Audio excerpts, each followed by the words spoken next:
Hello, funny homies. On this episode, we discuss this past week's big injuries, next week's waiver wire, ads, drops, studs and duds, and so much more. Are you ready? Let's go.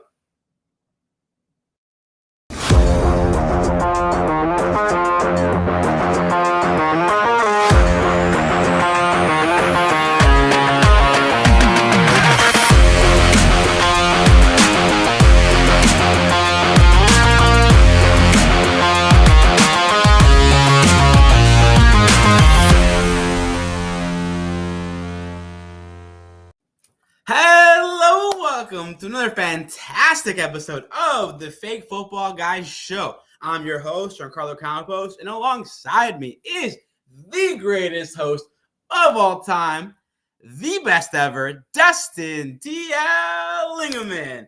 What's up, DL? What's up, my guy? We made it. I'm did good, it, man. Everything's good over here. Yeah, it's Christmas. How about you?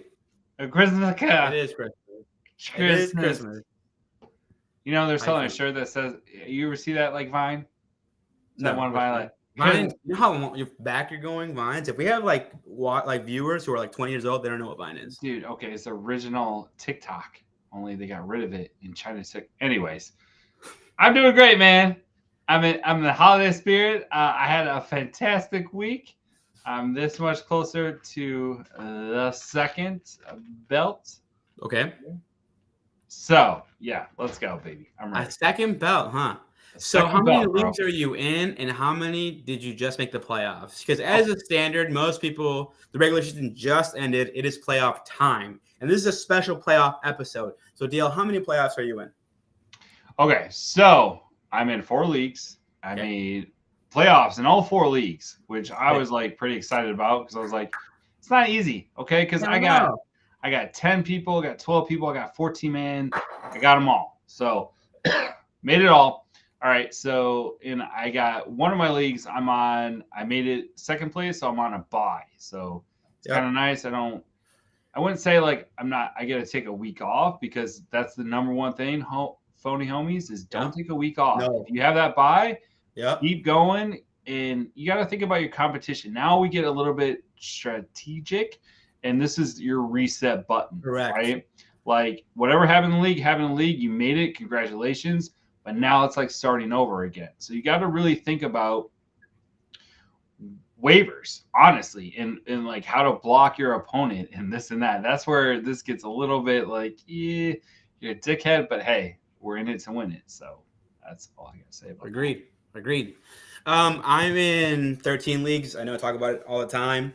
Of the 13, I made the playoffs in 10 of them, which is damn, dude, crazy. Okay. Yeah. Let's clap it up for JC. Thank you. The downside is I'm only in first place in, I believe, 2 leagues. And then of those remaining 8 leagues, some of them are split in divisions between 16 teams, 12 teams. It's like divisions. And I took top spot in my division in one other league. So I have some money coming to me as it stands currently. I would say probably between $250 to $450, somewhere in that range. Maybe up to 5. I don't know, somewhere in that range. But let's just say $300, which is solid. And I think I spend close to, I don't know, $1,800 a year in participation. So if I win one league, it paid for itself. Okay, well, Gamblers Anonymous. So you may want to check that out just in case.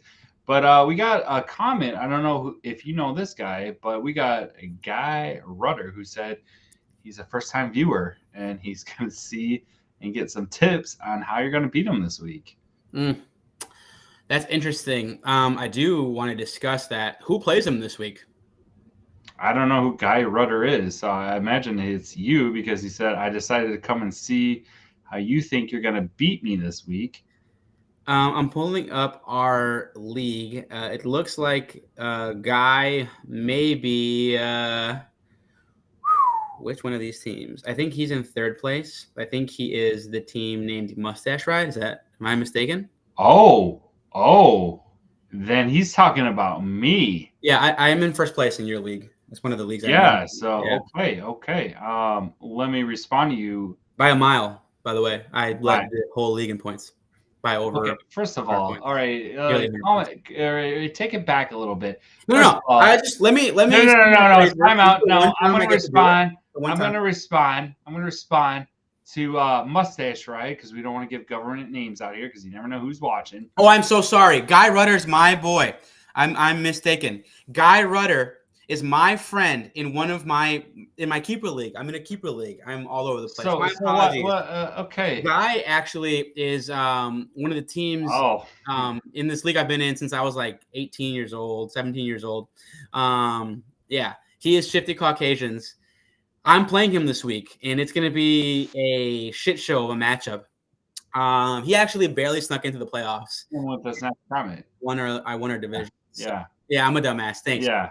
Thanks for trying to throw it on me. Right. Anywho, first of all, like I got first place, and we're pretty neck and neck with points. I don't think you're like blowing everyone out. You make it seem like you're like I have 85 more points than everybody else. Just destroying everything. 80 more points. So. Okay. So we're going there. We're going there. Okay, you go ahead and like tell us about your fantastic comeback of a league as I look up. Yeah, so the league, no one cares about my leagues, but here's what I'll say. I'm in a keeper league with a bunch of old guys in the late 50s, early 60s. Guy's one of the young guys in the league. He's probably in his early 40s, late 30s, early 40s. And I'm probably the youngest guy in this league. There's nothing wrong with being 40. I'm whooping all their asses, and I've been whooping all their asses for a long time. And I play Guy this week. It's going to be a great matchup. The shitty part is some of the guys I have are hurt. And we're going to tell you what to do if you have a few guys that are hurt. If you have a Justin Herbert, if you have a Keenan Allen who doesn't have a quarterback right now, we'll talk about that. We'll talk about what to do if you have Tyreek Hill, if you have, certain players and what to do into that. But DL, were you able to pull up our schedule to let us know how everything looks? Let us know where we're sitting. Oh, you want to see the bracket, or you want to see the points where you're not really? You can pull up the bracket because the bracket will show them in first place and have a bye. But you can pull up whatever bit of information you like. No. We'll go bracket just because you like to be saucy. So hold on, technical difficulties, but not for long, guys. Not for long, because I'm getting better. I think I'm better than the Wombats. I really do. I really do. So here we are. Here's our bracket, boys and girls. Yep. Here's where Dustin and I are in Dustin's home league with me. I have a bye week. Bye week this week. We got quarterfinals against, which we got to mention. Yep. Yeah, so my team is terrible. That's my cousin Jake versus my friend Ben. They were both on the show this week. I beat them both. This year, yep. And then we got Mustache Ride, which is one of my ex-coworkers, Brian. And I'm playing him. And a funny fact is when I actually won the league, I played him at the very end. He beat me like a few times in a row. So I'm trying to make it a three-peat. I beat him by a running back, Hightower. Was it Thomas Hightower? Fuck. Anyways, long story short, I'm really excited about this. And then we have Rudd, who never gave you the belt. So piece of shit. Which brings me to my next point is if we made it official, guys, we made it official, phony homies, that if JC actually wins this year, which is a long shot because I'm in first place. Did you go back and click on total points? I'm up by 80 something points, 85. It doesn't matter if you lose, bro. I'm whooping everybody's ass. Points. Wait, time out, dude. Points don't matter anymore, bro. No, I'm just telling you how much of like a distance there is between. Who cares? But like it doesn't matter. Don't get it twisted. Like we said before, it's a reset button. It doesn't matter. It doesn't matter how many points you had or how many points you don't have. We're playing as if we started over in the season. Sure. Okay. So forget. You gotta let it go. Let the ego go. I just want this one day of like a your one day all of praise Jay, king of the league, first place again. And that's all. Last time I checked, did you get one of these? You didn't get one of these. I never did. Fuck you, Rudd. Oh, it's right here. It's right here. But also, fuck you, Guy. I'm gonna beat your ass this week. Can't wait. That's not why you're here, though. No. We just have to celebrate. Yeah. Because if you made it to the dance, good for you. Exactly. And that's the only way you'll get the girl or the guy. You never know what you're into, But I know I'm into championships, and I can't wait to win a bunch. And I'm sure you phony homies out there want to as well. DL, as a reminder, let's remind the people out there where they can follow us on Twitter. Tweet FFG. That's right. And if they want to send us questions, maybe they have a late night Friday night question, an early morning Sunday, late night Thursday before a matchup, and they're asking, dang, who should I start? Should I start Keenan Allen? Should I wait and start Zay Flowers? I don't know what to do. Dale, what is the hashtag they can use to let us know they have a question? Ask us FFG. That's right. And if they choose to send an email instead, they can send an email where, DL? AskUsFFG@gmail.com. Pretty easy, nothing difficult. If you choose to make a phone call, maybe you'll get me to answer live. Who knows? But we'd love to use your or tweet, text or email or email. I'd love to answer those questions. Carrier pigeons are the best, I swear to God. But we'd love to answer those questions. DL, where can they leave us those voicemails? Really simple. Area code 708-655-4508. Oh, data charges do apply. But yeah, hit him up anytime. I would say early morning, like 2-3 a.m. After you've had a couple shots and you listen to his really great advice and you lost your league, you can just go ahead and call him and let him know. Yeah. I think more people have won based on my opinions. But anyways. Go ahead. Anyway, as always, please be sure to like, share, subscribe, and smash that notification button. That way you know when we go live. The only way Guy knew to jump in here and talk shit is because he had his notification bell on, so he knew when we went live. Yeah, I didn't send Guy anything, but he watches. Thanks. Shout out to you, Guy, and to the Lord Goose, who's here every single week. Oh man, Lord Goose is back. Welcome back, Lord Goose. That's right. We are live on YouTube, Instagram, Facebook, and anywhere you get your podcast. Now, real quick, the Lord Goose says, "Let's go, baby! The best day of the week." He's not wrong.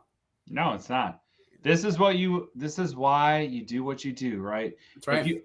I just want to say this before the playoffs get started, because if you made it this far, pat yourself on the back. Give yourself a round of applause because you made it to the dance and you beat out probably maybe 4, 6, maybe even, doing the math here, 7 other people. Easily, yeah. And you beat their ass and you did it all year long. And it's not easy, guys. Who knows? You dealt with injuries. You dealt with controversies. You dealt with concussion protocols. So congratulations. Celebrate this win before, we get to the playoffs. And if you made it to the bye, even more of a clap. Good for you. 100%. Way to own it. 100%. 100%. DL, it's been a long season, but we're finally here. This is why we do this. For these weeks. I'm ready. I'm looking for that girl. I see her on the other side of the fucking gym room. It's time. I'm going to go up to her and ask her. She's looking coy. She's looking. I don't know what coy means, but she's. It's like this. It's like. Okay. You make eye contact and they shudder. Right away. Yeah. But then you look back real quick and they're like. Yeah. I see Bianca on the other side. I'm ready to go ask her. It's going to happen. I'm going to go ask her. You know what? Really? Love her. Really? But anyway, God. DL. Yeah, that's the way I look at Jess too. My wife. Whatever. I got to before. My one and only. Let's go ahead and get started. Let's look back at this past week. We'll go ahead and get started with you, DL. How was this past week for you? You made it to the playoffs in some leagues. Who were your big standouts? Okay, so I made it to the playoffs, as I mentioned before. I got one of my leagues. I got a bye, but that's like a league where no one's setting their stuff, so I don't know how excited I am about that. However, my studs this week was Rachaad White, 25 attempts, 102 yards, 2 receptions, 33 yards 33 yards receiving. Sorry, I'm rattling it off. And a TD. Huge game for him. Loved it. We recommended this guy last week for waiver wires, Isaiah Likely. 7 targets, 5 receptions, 83 yards in a TD. Let me mention that one of his receptions was for 54 yards. A bomb, dude. And let me tell you, when that came across, I was like, okay, I think I know what I'm doing. But last, definitely not least, my guy and yours, number 1, Justin Fields. That's right. 223 yards, 1 TD, 58 yards rushing. 26 points in one of my leagues. That was a standard. It was a standard league. It wasn't even like an actual like PPR league. Standard league. 26 points. It was awesome. As far as like my bummers of the week, obviously Justin Fields let it out. He went against the Lions, and one of my casualties would be Amon-Ra St. Brown. Only 9 targets, 21 yards. Shout out to the Bears. Shout out to the Bears, man. Shout out to honestly, like it's getting kind of crazy in Chicago. Like we're talking playoffs. The tune has changed. I mean, playoffs. Yeah, I don't know. The tune has changed. There's a lot to talk. We'll get to that in a little bit. But I will say that it was awesome. Yeah. It was awesome. Yeah. Yeah. Shout out to Jalen Johnson. Shout out to a bunch of guys. We have a bunch of comments, Dale. Before we go into my studs this past week, what's going on here? Let me get to them. Oh, good luck, brother. Let's see. Lord Goose, number one. Lord Goose say? When are you guys going to start doing FanDuel commercials? DL, it's coming. That time's coming. You got to put in the work. As soon as we get sponsored. Yeah. You gotta plant the seeds. You gotta water them. You gotta let the sunlight. Hey, you gotta let them grow. You gotta reap what you sow. We're on our way. We'll be there soon. I'm more of a DraftKings guy. I'm not gonna lie. I'm more of a DraftKings guy. Yeah, sure. I mean, I'll go over the money, whoever pays me. That's how. Can't believe none of you guys are wearing. You know what? I have it. I do have it. You have it. Is it like is it on that wall behind you on that door? Yes. Hold on. Okay, yeah. While you do that, go ahead. I'll go over my studs this past week. I had a few guys that had some big weeks for me that helped propel me into the playoffs. Among them, the first guy who's been great for me all year, the number 1 running back in fantasy, Christian McCaffrey, had 145 total rushing yards. He started the day with a 70-plus yard run on his first play, his first touch of the game this past weekend. Another guy that was great for me this past weekend, among them, that New Orleans defense, not a guy, but a group, a pairing, a team, had a touchdown, 2 fumble recoveries, and 6 total points allowed. They were fantastic for me. As I continue to look on my teams, there were a few guys that were great. In Dustin's league, in the home league, some guys that continue to perform. Raheem Mostert was fantastic. He was great. He had 100-plus yards and 2 touchdowns. In addition to those 2 touchdowns, another guy that had 2 touchdowns was Saquon Barkley, who was fantastic. And lastly, DL, another guy that was fantastic was a guy that I recommended this past week very highly, Ezekiel Elliott. He was great. DL, he was super versatile. He had 22 touches for a total of 68 yards. He brought in 7 total targets out of the 8 for 72 receiving yards, and he had a touchdown. Zeke looked like the young Zeke. He turned back the hands of time. He was fantastic. Yeah, man, that was a solid waiver, honestly, because I remember you mentioned it last week. You're really high on him, probably because you were trying to, like, win. And, yeah, man, he delivered. And he delivered by, like, I remember you're, like, texting me. You're like, yeah, dude, did you see? You were out by, like, what, 27 points? Something like that, yeah. So if anyone started Zeke, I think that was huge. Yeah. Yeah, let's give some love to kickers. I had Brandon Aubrey last week. He was fantastic. You picked up. Oh, I did not know you picked him up. Sometimes that difference in your matchup is just a kicker. What, two kicks for 54? Oh, he made all 4 of his field goal attempts. And he had 3 extra point tries in addition to all that. Brandon Aubrey was fantastic. What did he get me last week? I'll tell you here in a moment. Brandon Aubrey gave me 15 fantasy points. Think about that. 15? Are you kidding me? For a kicker? Dude. Holy shit. Yeah. I mean, sorry to swear, but, like, if you get that from a kicker, like, that makes up for, like, I don't know, if you started Amon-Ra St. Brown. Like, he got you more points. I would also say, like, Nico Collins, who had 1.5, got hurt. Yeah. Ooh, dude, that hurt me. We got some more. Hold on. Before we get too far ahead, I just want to make sure that everyone sees that we got some love. The guy likes my Dicka jersey. Thank you, guy. It's actually signed. It's a signed Dicka jersey. Guy, come on, guy. I mean, thanks, guy. That's awesome, dude. Let's see. He also said JC needs to. What was this? JC needs a backdrop. You do, dude. I do. Sorry, I don't have one. You gotta work on that. You gotta get. I can move to many other rooms. I mean, you gotta get a thing. Okay. Yeah. And then thank you, Laura Goose. Thank you, Laura Goose. If DL comes through, I'll never miss a show. That's on Chevy. Okay, thank you.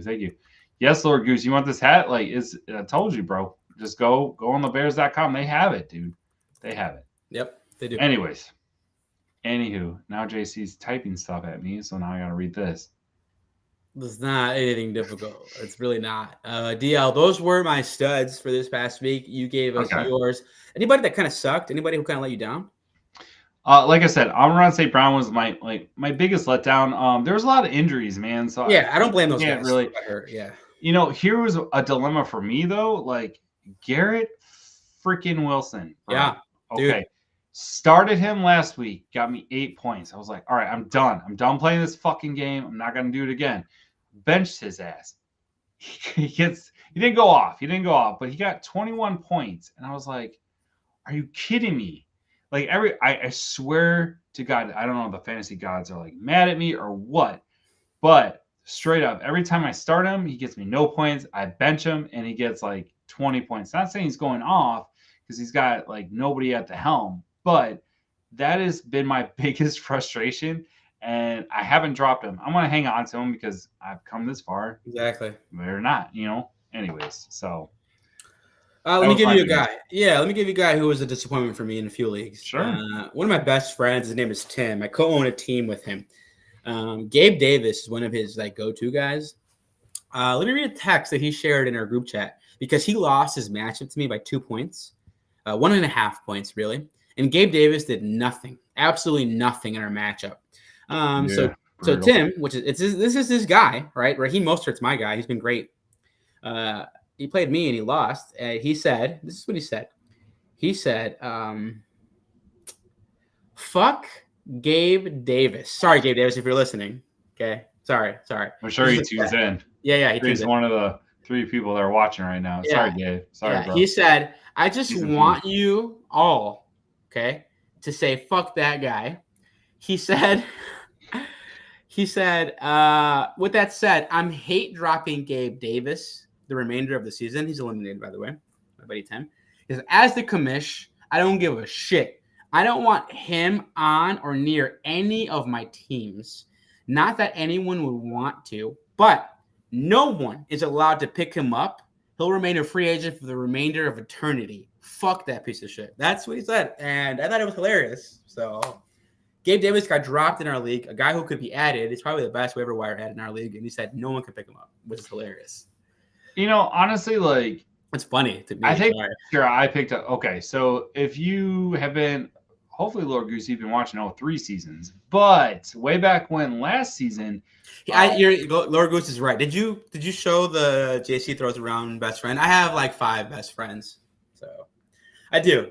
So you're one of those. Like everyone's like you don't really have. Everyone's your best friend. So here's my thing. I have brothers, and I think those are best friends. So I have a few brothers, and you're one of them, DL. So I'm not afraid to. Like, well, I know that. That's fine. Well, I mean, I don't have nobody. I don't love one more than the other. They're all my brothers. The only person I love more than all you guys is my actual real blood brother. Yeah, that's it. I mean, at this point, like we're not in elementary school, so like my friends. I can have a few best friends. Yeah, like I mean, we're not.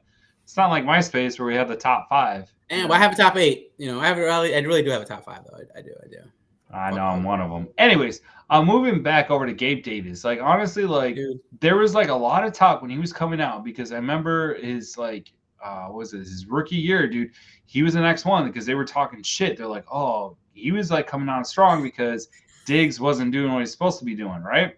Yeah. And then the following year, I did the same thing because Wombat1, Andrew, T's. He mentions like, oh, Gabe Davis is the next guy. So I drafted his ass. So I feel the fucking pain because that dude, he would either go off or you were just seeing a fat 0. Not even like, oh, you got, or like 2 points. It might as well roll a donut because if I get 2 points from, anyways, I'm a couch. What is that? A guy said the lie detector test determined that not everyone is your brother, which is hilarious. So it's pretty funny. Everybody's in today. Everyone is ready for the fantasy. But you know what? He also mentioned too that F all the Bills receivers, and I'm with you, guy. Yeah. I'm with you on that because man, what is going on? Which we'll get to in a little bit with our news. Yeah, 100%. 100%. Are we going there? Let's go to it, yo. There's tons of news. I expect this episode to be a big one because we're heading to the fantasy playoffs. Yeah, and we're heading to the fantasy playoffs. Absolutely. Absolutely. Okay. Yeah. What's going on? Let's go to the news. Okay. News. So, crazy Monday Night Football games, dude. Did you watch any of them? Absolutely. I watched them both. The rarity, but I did get an absolute opportunity. I don't know if you have YouTube TV. I do. Oh, and YouTube TV gives you it gives you the opportunity to dual screen. It's like what was the old? Well, it's kind of still there. Dish Network would let you watch multiple screens. YouTube. So you were doing like Chris Hansen, where you were just. I was doing. Shout out to you, Chris Hansen. Hell yeah, I love it. He's the best. He's the best. But let's go to it. Wait, time out. Story time. So my father-in-law, right, didn't have cable TV. Got cable TV. Had Direct TV. Said, F you guys, I'm going to Dish. Got Dish, got the Red Zone channel. Literally hated the host of the Red Zone channel on Dish. Canceled, destroyed his contract, went back to Direct just so he could hear Chris Hansen. Wow. Yeah, I love that, man. He's awesome. Anyways, reason why I bring it up because it was crazy. You know what? I've been on this kick. Like, if it's a close game, and I'm playing against somebody, and I'm not sure if I'm going to win or lose, I don't watch the game because I rather just I'm going to win or lose. Doesn't matter if I watch it or if I don't watch it. Come on. No, man, that's like my new thing. It's been working. I made the playoffs. The fucking playoffs. Okay, you one of those guys? I'm one of those guys. Yeah, I'm a little bit like a tradition. I don't change my socks. Yes, that's what I do. Okay, so. Hey, so if I played you in the championship of your league, and let's say I had. I'm watching the last game. I had Tyreek going last night of the season, and you had name your top player, Christian McCaffrey. Yeah. And we were going head to head, and I said, let's watch this game together on Monday night. You wouldn't watch it with me? No, I would watch it. I'd watch it. Okay. I'm talking about, because I was already in my head, bro. Okay? It's a head fuck. Okay? I'm a little bit weird. I got my quirks, and it's been working for me this year. I'm going to keep it going. Anyways, speaking of quirks, we're going to move on. Like the Bills-Chiefs game. It's been going around. TikTok, every analyst has been breaking this down, right? And the whole thing was the, lining up offsides. Oh, dude. Offensive. Okay, hold on. Let me set the table here. He lined up offsides, didn't get called for like half the game, blah, blah, blah. He did like 4 times. Anyways, long story short. Kadarius Toney did that. And yeah, McCombs was like crying like a little bitch on the sideline. He apologized. No. But that was my moment, dude. That was my moment. I'm like, motherfucker, you know a huge how turnoff. many games have gone your way over bullshit calls? All of them. And you're gonna act like that, like, oh, the refs fucked us. Fuck you, dude. Yeah. Fuck you. Sometimes you win, sometimes you lose. Sometimes you're the dog, sometimes you're the motherfucking bone. And you were the bone, dickhead. I was like, this is the anger of a Bears fan who could have had him. I was hot. That's why. Yeah, we've been waiting for a moment to hate him. Yeah, dude. Sorry, Patrick. Okay. Sorry. And at the end of the game, not only you go up to Jared Allen. Do you remember that game? When they're in the finals trying to get the Super Bowl. That was a bad call. Fuck you, dude. What about that heads tails call where you motherfuckers want fuck you, dude. I officially, and I think I'm that guy. I'm an underdog kind of guy. I root for the underdog. Same. And I hated the Patriots. I'm hating the Chiefs right now because they called it. They were like, yeah, he was offside. But the refs shouldn't have called it in a game fuck. Yeah. What are you talking about? All right. Anyways. Their only argument is that they weren't calling him offsides the whole game. That's it. But if you're offsides, you're fucking offsides. Yeah. There's so many ways you can split this, Well, the argument also, too, is, the refs, the receiver can look at him and be like, hey man, am I good? Am I good? And they'll give you like, you got to back up, dude. I can't see the ball, blah, blah, blah. But like, fuck you, dude. Not only that, it came out earlier in the year that they're like, hey, listen, we're going to start calling this. We're going to start calling it. So heads up, make sure you guys are like lined up. Dude. And not only that, most of the times the receivers where they're like, hey man, back up, are the ones outside of the numbers, not inside of the numbers. People are mad. Fuck you, dude. Yeah, they're mad because it wasn't called the whole game. Like, but here, let me put it this way: if your wife's making cookies, and you steal one and she doesn't see, all right, you still stole it. If you stole a second one, and she doesn't see, I already still stole it. If you stole a third and she catches you, you fucking stole the cookie. Like.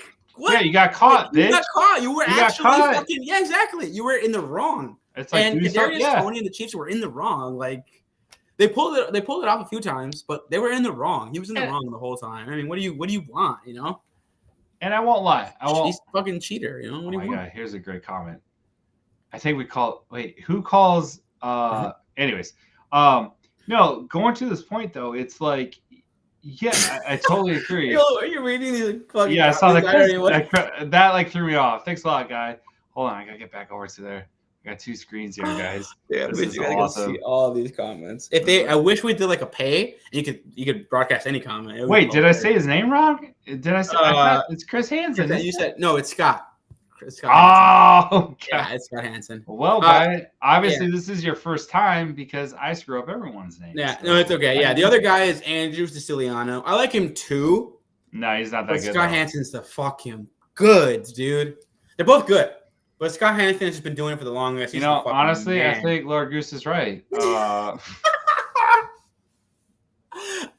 my god, dude! Hilarious. Wow. Anyways. So going back to it, you read, guys, if you're stealing cookies, it's dude, everyone's out. Those cookies are mine. And I said,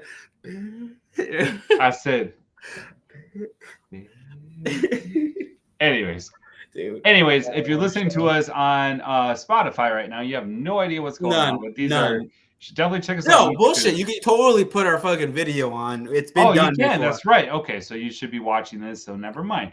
Yeah, but just to put a bow on it, I think, like, I agree with you, man. Like, you're going to bitch when you get called, when you're doing something wrong. It's like you bitch when you ditch school, and then all of a sudden you get caught. Exactly. And you're, like, mad, and now you're crying about, like, I need to do it. And what really fucking irritated me is they're like, no, the refs are right. He was offside, but you don't call that call in that moment. Like, motherfucker, dude. You can call whenever the fuck you want. Maybe they got away with it, and they're like, all right, I'm going to let you slide. Yeah. Don't do that again. And now they're like, all right, bitch. You talking about sliding? Fuck it. Let's get there. How many times has Justin Fields been hit while sliding? I am so done with it. He has slid so many times and gotten hit it to the head. I'm over. I'm done. I think Flus has to just go fucking ape shit one of these times and lose it. And just lose it. I would be like, and just lose it. Fucking and then take the fine, and the team will pay the fucking organization will pay the fine, and then they'll stop fucking doing it. That's just the truth. You have other fucking quarterbacks like fucking Josh Allen that do the same thing, and if he gets hit, it's called. Barely. It's like, oh, your helmet got negged. Barely touch him. And they sell it. And they're like, ugh. Exactly. If they barely touch, you can name a bunch of quarterbacks. If they barely touch Mahomes. If they barely touch him, flag. But they won't do it to Fields because he's built like a fucking tree. And they're like, oh no, he can take it. No, he's not elite yet. He's not elite yet. Yeah, it's just bull. I'm just so tired of it. It's bullshit. Brisker came out and it was like, yo, no, this is bullshit. This has got to start changing because he keeps getting hit. Yeah. And not even like hits, it's gonna like an accident hit. They lead with their helmet purposely. All right, so we got a couple more news points. Rumors going around: Bill Belichick is out as HC as a head coach for the Patriots. It's been rumored. I don't know. I didn't want to say officially, but Robert Kraft actually made this decision after the Bills' loss against the Colts in Germany. So what do you think? You think it's true? Think it's false? I think it's actually true. I think Bill gets Bill Belichick. I think Bill. Yeah, I think he gets the most leniency of any coach in the league. I think he should. I think that's deserved. But I think he's coming to the end. I don't know. I think it's coming to the end. I think this is the last year. I think they'll let him coach next year. I think they'll let him be the head coach. But I don't think he gets – no, I don't think he gets to call anything. I think he just gets to people manage. And if it doesn't happen next year, out of respect to what he's built, by the end of the season, he'll get fired. Yeah, but honestly, no, I think he's out this year. You know why? Because the whole debate is when I do a beer bet? Or six-pack bet? Yep. IPA, but the good shit. Don't give me that. No. But my bet is he lasts at least another year. No, I think he's out. Okay. I think he's done. All right. Because this rumor has been going around. Anyways, okay.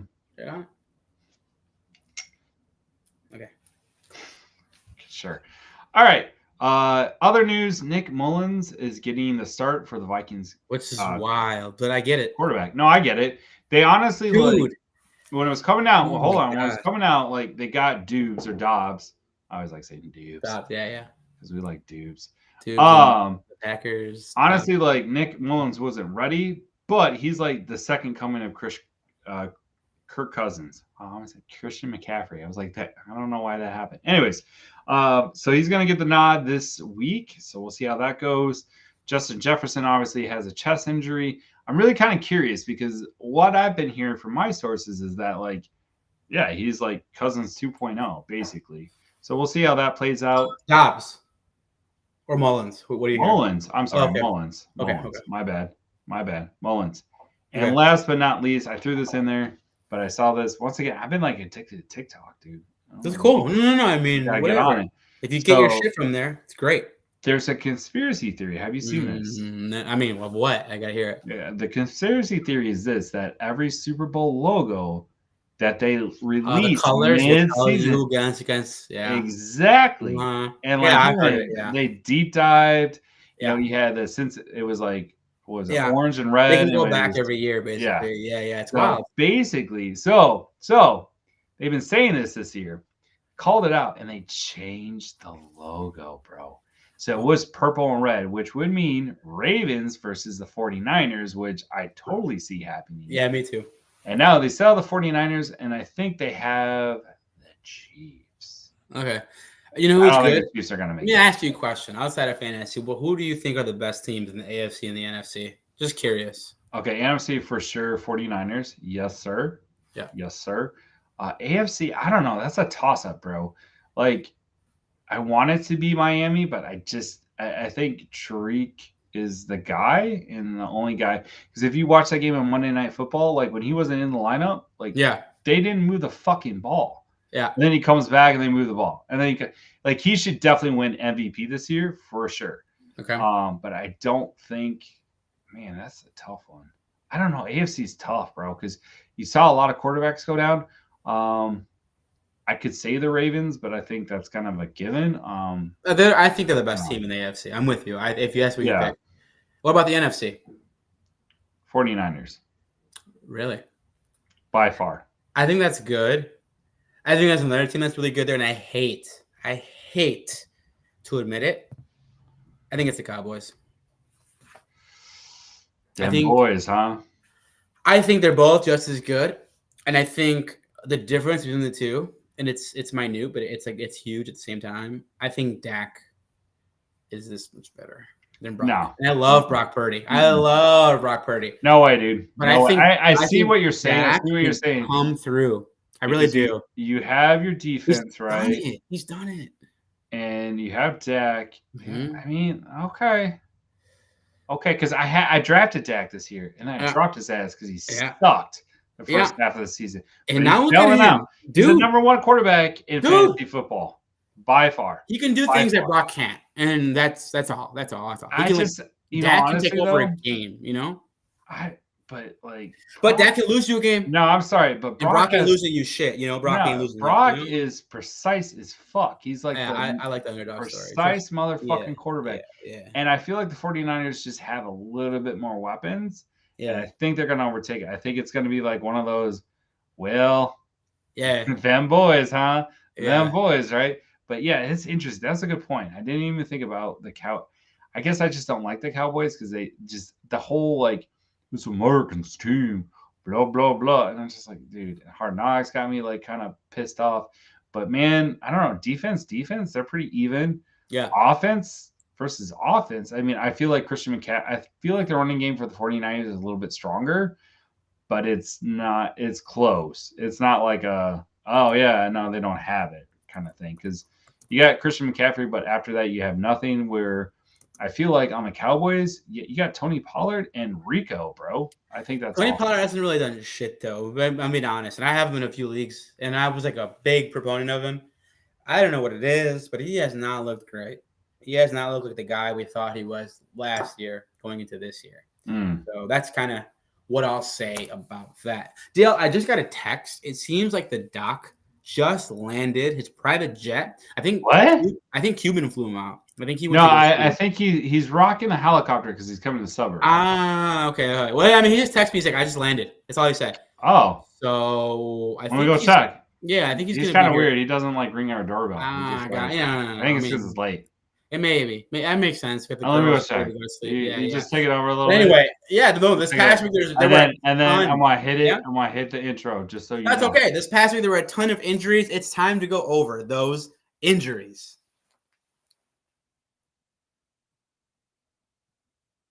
This hat's kind of cool. But anyway, this past week, tons of injuries in fantasy. We're going to tell you what to do, who to add, what happened. And we're going to talk to the doc, who we absolutely love. Let's go over those fantasy injuries. Any moment, DL. Any moment.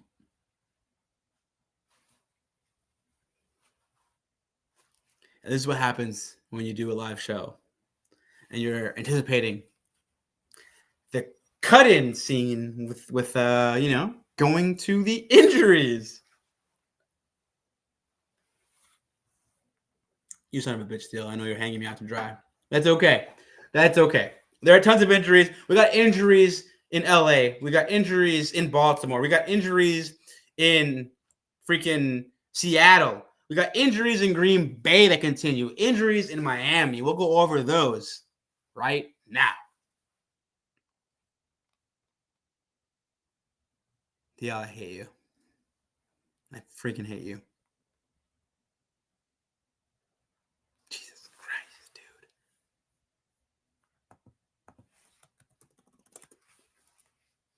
Okay, well, let's go ahead and get started in regards to the injuries. We'll go straight to LA, and the doc will confirm any kind of BS I make because he's got a doctorate and I don't.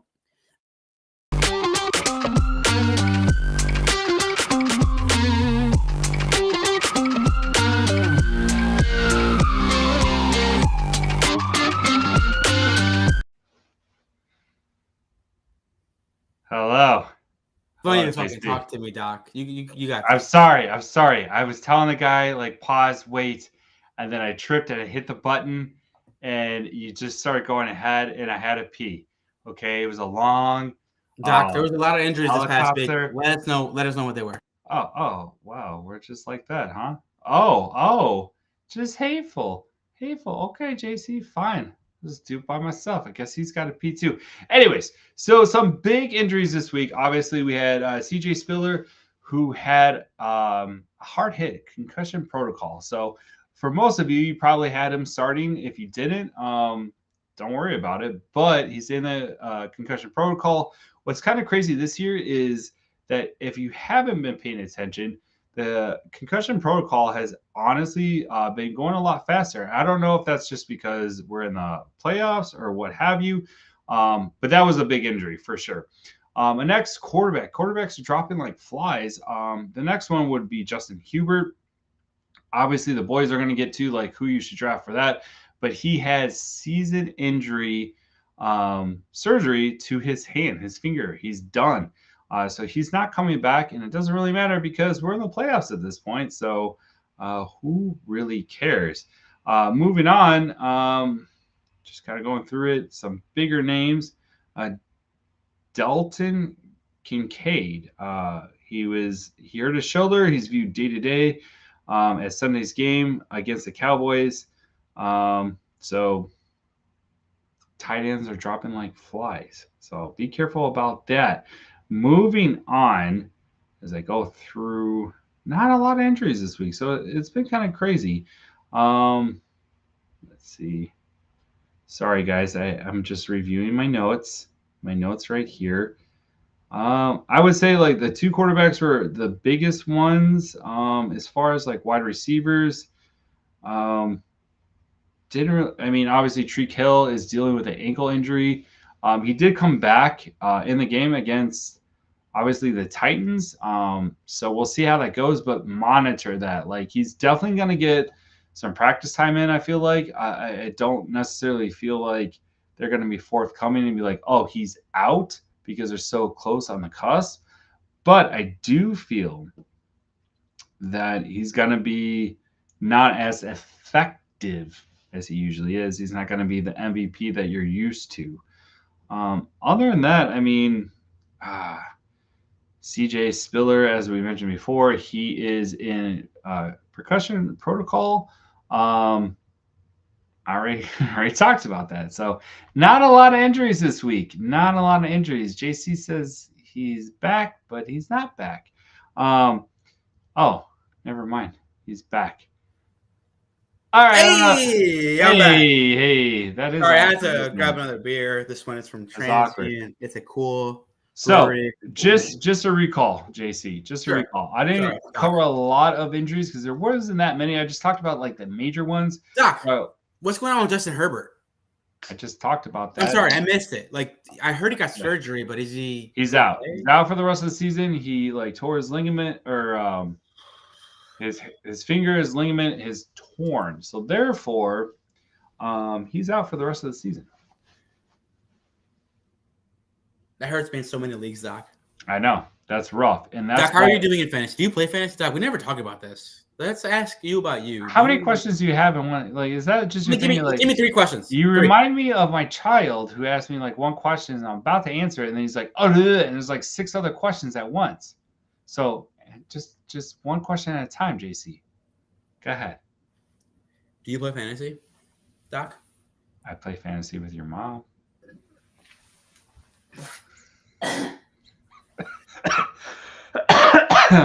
Do you play fantasy football, Doc? Oh yeah, I only make house calls on weekends. I dabble. I do a little the every week one, and DFS, daily fantasy. Yeah, that one. I do that one. Do you like fitness? Do I like fitness? Fitness dig in your mouth. I'm just kidding. Doc, thank you so much for that's it. That's all. That's it. That's all. Season, Doc, you're the greatest, to be honest. I mean, Jonathan Taylor is listed without as a participant on Tuesday, but Doc, I heard there's a plane. I can hear it. No, not yet, dude. We got there's a lot more going on. Oh, you got more? Go ahead, Doc. Continue. Piece of shit. Don't talk to your stepdad like that. No way. You what? Did your mom tell you? Okay, stop right there. That's enough.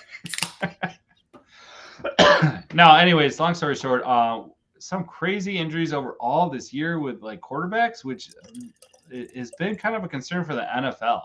Like, I don't know if you heard about this, but this has probably been the highest injury-prone quarterbacks this year. So it's really changing the game. This year's even worse. You're missing Joe Burrow. You're missing Justin Herbert. You're missing Justin Herbert. Joe Burrow. I mentioned Justin Herbert, Doc. That's what I said. Justin Herbert and Joe Burrow. They're out. Doc, where's your stethoscope, Doc? I was busy. I left it in a helicopter, not your mom's room. All right, Doc. What's going on? What else you got? There's injuries in LA and Seattle, and Green Bay. What else? Wait. Who got injured in Seattle? I heard there's an injury to a certain quarterback. Gino? What? You don't know about this? No, I didn't know about this. This is breaking news. He took a hit to his elbow. What, Doc? No, that was last week, bro. Sorry, Doc. You don't look on the script, bro. That was Doc. You wrote this script, Doc. Yeah, if you notice above the notes. It says, "Go to ESPN Century." All right, Doc. Thanks, Doc. You We missed appreciate that. you. Do you have anything else for me, Doc, before we let you go? Because I know Dustin's itching to get back in here. Yeah, I just really appreciate it if you leave the door unlocked. It's kind of awkward when I have to knock on it. And all right, Doc. That's enough. Just saying. All right, peace out, homies. Hope you all fucking lose in your playoffs. No, just kidding. Good luck to you. It's been a great year, and I hope I'm requested back next year. Doc, we have a 12-year contract with you. This is the second year. It's actually 48 years. But anyways, we're not going to talk about that. It's kind of like a Tony's contract where I 20 years and you're gonna pay me for a while. 98 million. Like Shohei, where like we defer the money to like at the end of the contract when it's over, which is bullshit, by the way. Let me tell you, as a Cubs fan, no, because it's smart. Because that screws teams over like you, the small market teams, the Sox. You don't want that kind of shit. You don't want teams like us. We're going to Tennessee. Oh, you're not going to root for that. If you guys go to Tennessee, you're not rooting for that team anymore. No, I'm Boston Red Sox. Your daughter's going to grow up as Cubs fans in Chicago. That's what's going to happen. You don't you put that juju on me. Yeah. Don't you put that juju. You don't want that. So it's not happening. It's bullshit with the dog. On that note, Happy Hanukkah, Merry Christmas, and Happy Kwanzaa. This Lord Goose celebrates. Anyway, it's been great to have the Doc. There is so much fantasy football remaining. We're going to go ahead and get started. This is why you're here. Let's talk about who to add and what to do in the fantasy playoffs. We're going to go ahead and get started with the fantasy running backs. Who to add. Last week, we talked about Ezekiel Elliott. He might not be available in any of your leagues anymore. And if he is still available, because I'm showing he's still 48% rostered. So there's still a 2 percentage point availability there because we recommend guys who are 50% or less. Elliott finished this past week with 27 fantasy points. He looked like a legit running back, and he looks to be a big factor in the fantasy playoffs moving forward. The guy that I would add if I could, if you have any fab budget remaining, let's say you have $30, of your percentage of total remaining, I probably would spend 85%. And nobody else is going to tell you to do that, but I will. I think he's going to be that good still. I think he's literally going to get every touch that he can. The next guy I'm going to go ahead and recommend in fantasy at the running back position, it's twofold. I think Jerick McKinnon and Clyde Edwards-Helaire are going to have value moving forward for the remainder of the season. I'd rather have Jerick McKinnon, to be honest, significantly. But if you can't get McKinnon, if he's gone, if he's on another team, Helaire, CEH is going to have some value moving forward. Helaire is only rostered in 14% fantasy leagues. He handled the majority of the carries this past week. He had 11, and McKinnon only had 4. But McKinnon did have 18 routes run to Hilaire's 16. So there was a difference in passing. Yeah, go ahead. Yeah. Oh, sorry. I didn't know if you saw my hand right No, I wasn't done. I'm going to keep going. Anyway, I had a question. No. It's okay. Hilaire seemed to be the go-to guy. And here's the thing. McKinnon has been the goal line running back the whole season. Even when Pacheco plays, they give McKinnon the goal line. I feel like they have a little more confidence in what he could do. And they have maybe they think he's an understanding because he's been in the league a little bit longer of where to go. He did have a 7-yard rushing touchdown this past week at halftime, and he leads the team in goal line touches between all 3 running backs. I would say McKinnon has been consistent as a weapon for them. And I'm not sure what's going to happen when Pacheco comes back, but I expect McKinnon to, edge out Hilaire rest of the season. DL, I know you're there waiting. You have some questions. Feel free to ask. I didn't know. I didn't know if this is just your take and you're mad at me for some reason. Oh, no, not at all. I do want to recommend a beer that I have out here. Transient, the Artisan Ale from Michigan. It's fantastic. But go ahead, DL. Okay. So my question is... Also, the brewer there is fantastic. We know the brewer. So we're going to have an hour and a half show because you're talking about some artisan beer that you got from some indie awesome hipster place. Anyways, moving forward. I don't know if you ever had Shoreline, but it's fantastic as well. I had Shoreline. Okay. So my question is this, like PPR formats versus like standard, and you're talking about the Chiefs backfield. Who would you recommend? Is there one that you would recommend over? Or are you Pacheco over all of them, but McKinnon in second. No, I'm just saying we know Pacheco is like injured, right? So if you had to like McKinnon. Okay. That's my question. Because no matter what happens, he's going to get goal line touches, and he's going to be a flex guy no matter what rest of the season. Saucy, bro. You're saucy. No, not at all. Let me go ahead and recommend another running back. Another running back for you. Frustrated. No, not at all. Another running back I'm going to go ahead and recommend. It's important for the phony homies out there. Keaton Mitchell is still available in 27%. I mean, I'm sorry. He's only rostered in 20% of leagues. So he's available in 73% of leagues. He figures to be another high-scoring running back before the end of the season. He is a low-end flex with high-end upside.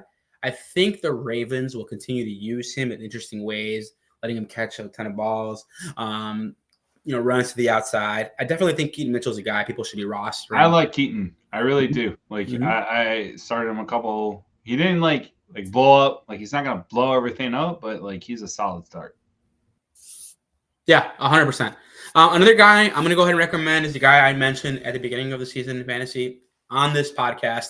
A guy that I'm very excited to mention. He is an alum of the University of Illinois, my alma mater. Chase Brown is very interesting, especially in dynasty and keeper leagues. I think Chase Brown is going to take over Joe Mixon's job at some point next year. Maybe not this year. But from a fantasy perspective, he absolutely looks like the most explosive of the two running backs between him and Mixon. And this past week, he was killer. He had over 75 total yards between receiving and running. He looks great, and he seems to hit the hole quicker than Mixon does these days. I'm a big fan of Chase Brown. I definitely think he would be fantastic. DL, anything you got on Chase Brown? Not so much. I mean, Did you watch him this past week? He was great. He was so good. Yeah, and I like him. And going up, the only question I have is that I really feel that like the Bears and the Browns game is going to be a low scoring. Oh man, honestly, like I'm a believer that the Bears have like turned that corner. And we're in between. What do you think about the Bears? Like, how do you feel about this past week? Where they're at? Where are you at on them? You want to go off on a spin? I want to go right now. Oh man, all right. Buckle in, funny homies, because it's going to be our other podcast that we're trying to promote here. We should do. The Bears, like honestly, like next season with Devontae Sweat like being added, like you've seen Montez Sweat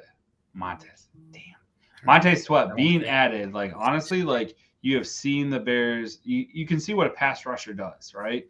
An elite pass rusher, 100%. Elite. Anyways, we don't have to go into the draft, but you can definitely see that like it made a huge uptick to the secondary, and you're seeing why the Bears all of a sudden are now getting, they're taking away the ball, and they're taking away. Well, you got Brisker, way back deep. You got Jalen this past week. Yeah, and you got Edmonds and TJ Edwards, and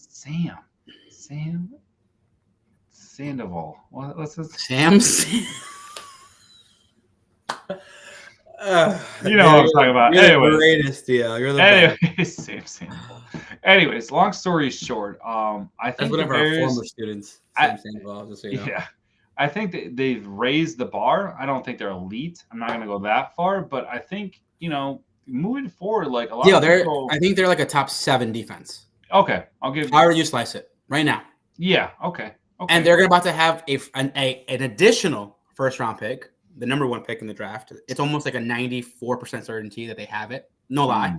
There's a whole conspiracy theory. Yeah. There's a whole conspiracy that the Bears may make the playoffs if certain teams like lose and all that. That's nuts. If they do, okay. So let me ask you, Dio. Let me ask you. Let's say the Bears win 3 of the next 4, because that's all they have left, 4 games. If they beat the Browns, okay, there is a honest. They missed the playoffs, but they win 3 of 4. Are you keeping the coaching staff?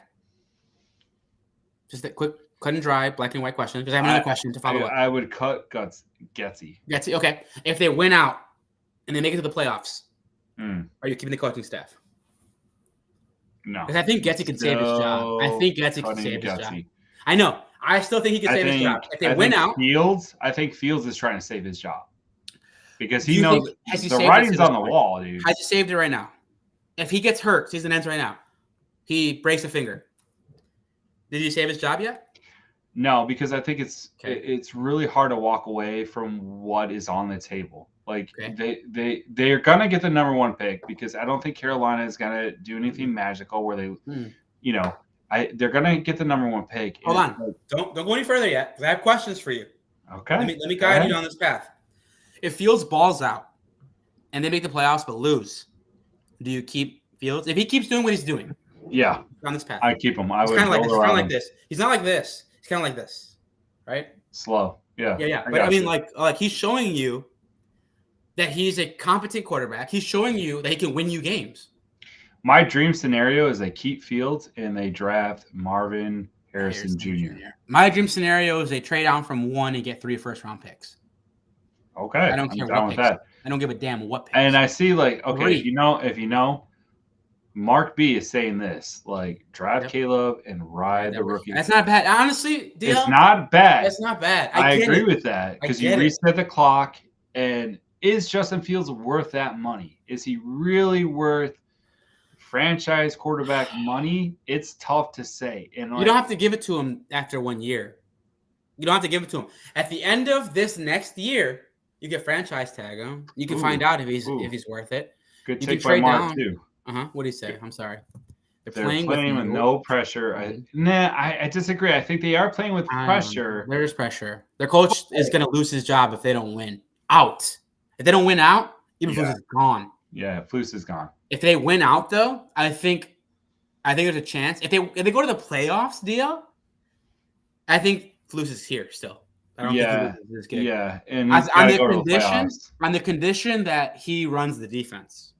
He keeps his job, because I believe in what he can do defensively. I believe in his system. I really do. And listen, if there's one thing that Chicago fans know, it's defense. We know that's all we know. I don't know. That's all we have. It's the same brand. Looks like. It's the same brand we've been talking about since '85. I don't know what a good receiver looks like. I know what a running back. I don't know what a quarterback looks like. I know what a running back looks like because we've had a ton, and I know what a good defense looks like, and that's it. I don't even know what a good tight end looks like. Maybe we have one in Cole. I don't. Maybe.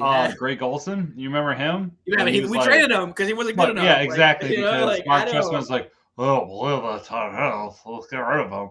Yeah. Fucker. Again, I don't know, but I know running back. Not live in the past. I know linebackers. I know corners. I know defensive ends. We've had great defensive tackles. I know them all. This team is great right now, dude, defensively, and they need a 3 technique. Imagine if they add a 3 technique. If they got a 3 tech, we're on that. Imagine if they trade the number 1 overall pick. Imagine if they trade the number 1 overall pick to Tampa, which is like 19 right now in the draft, 18, 19. Okay. And they get Tristan Wirfs as a left tackle and 2 future first-round picks on top of that. Ooh, Desmond Clark. Sorry, Marc B. Sorry. I'm sorry. I'm listening. Yeah. I'm seeing his comments. Like, I got to give it to Desmond Clark was an amazing tight end. Like, I really liked him. Anyways. But it was never top 5, Like, we don't know offense like that, I don't know what a good quarterback looks like, dude. Like, that's our problem. And I'm tired of seeing the graphic. Like, I know outside of here, but inside this organization, I think we have a good quarterback right now. I think it's Justin Fields, Like, yeah, but the problem is this, man, and they brought this up on the score, so I'm not gonna go ahead. I mean, kind of stealing their stuff, but sure. But honestly, though, it's hard to walk away from that. Like, you really gonna pass up? You've had this is your second year where you have the first round pick and you could get your quarterback, and I see the argument we could reset the clock, right? Because now we're dealing with rookie money versus all right, well, Justin Fields balls out and he's awesome. You're gonna pay him. You're gonna pay him a lot. Whereas if you reset the clock, you save more money, and then you can go after a lineman or 2, right? A defensive end. You can get your wide receiver. You can still draft Marvin. Maybe you can draft him. Yeah. But more capital to work with. So it's is Justin Fields him? Yeah. I think he is.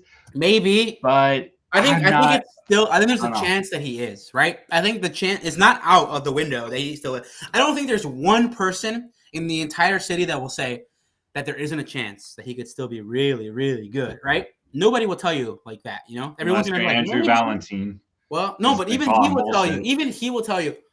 Maybe. I think maybe. Right. Here's what I'll say, Dio.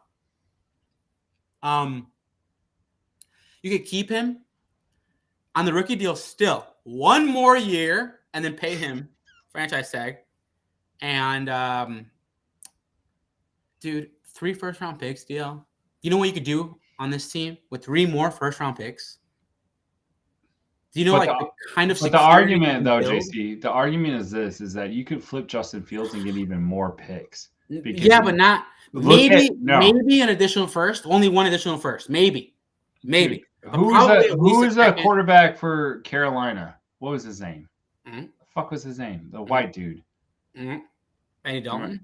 No, not Dalton. No. Jake Delhomme? Who? Because they had Cam Newton forever. I don't think it was Carolina. You're talking about a guy that was traded for a 2nd, a 4th, and a 6th, right? That's what you're talking about? What the fuck was his name? Not in Carolina. It was he got traded to Carolina. He was a Jets quarterback, got traded to Carolina. A Jets quarterback. I'm blanking on his name because he's that bad. Okay, but what's your long story short, they only got a first round and a couple second rounds. And Justin Fields is definitely better than that. So if they flip Justin Fields, they could get even more capital in the draft. Mm-hmm. So Sam Bradford got traded. Sam Bradford. There you go. 4th. Sam Arnold. I'm sorry, Sam Arnold. Yeah. There you go. Thank you, Mark. Mark's coming in strong. Mark is great. I sent him a link, by the way. Maybe he joins. I have no idea. No, I heard him. On the comment. He's like, no, I'll pass. But you're in our comments, so you might as well come on our show. Sorry, I didn't see him say pass, but yeah, I did send him an Anyways, long story short, we gotta do a Bears podcast. Yeah, I don't care if it's 30-minute shows. We really do. Have to because we're on it with the Bears. And we're passionate, and you can tell. You can feel it. So that means double the duty. And you got to make sure you have your charger. Because no, I mean that's dude. Bears pod is easy. But anyway, okay. I don't know what's going to happen. It's going to be tough, bro. It's a lot of decisions that have to be made. I hope it's Justin. I do. I do too. Dude. I want Justin Fields. He's so exciting, dude. I love watching him, man. And it's going to be hard if they do trade him to I'm excited for him because even if the Bears move on, he's going to have a great career. 100%. And I just don't want that moment of being like, why didn't we hang on? Why didn't we keep him? Yep. Imagine the way we feel about Mahomes. We're like, we could have had him times 1,000,000 because we have Justin Fields right now, Imagine. I just don't feel like Caleb Williams has the leadership capabilities. I don't think he's mentally. But he's a better passer. And I can say that right now. He's good, but fine. Now. That's great, but he doesn't have the maturity. He's not a leader. Justin Fields has. He's not. Do you listen to the teammates? His teammates?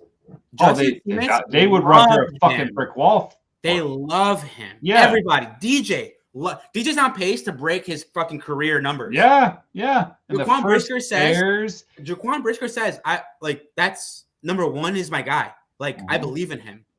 They play hard for him. They know. DJ Moore is going to be the first Bears wide receiver to get over 1,000 yards. Think about that, dude. Mm-hmm. He's the first Bears wide receiver. 1,500. Exactly. First Bears wide receiver. The Bears have been around since the beginning of the NFL, right? Papa Bear and whatever the what is it? Fucking the fathers, right? The fathers of the NFL, right? The guys that brought the NFL together, started the league. He's going to be the first wide receiver to hit over 1,000 yards. He's gonna. I mean, we've had receivers to break. We have receivers that had 1,000 yards. He's gonna break the receiving records here, though. That's what I'm saying. He's gonna break. Break them all. He's here for 5 years. He'll break them all. Before he got here, when he got here, if you just took his numbers, by the time he got here, would have broken all the records. Dude, he's just a solid dude. I love DJ Moore. He's great. Freaking love that guy.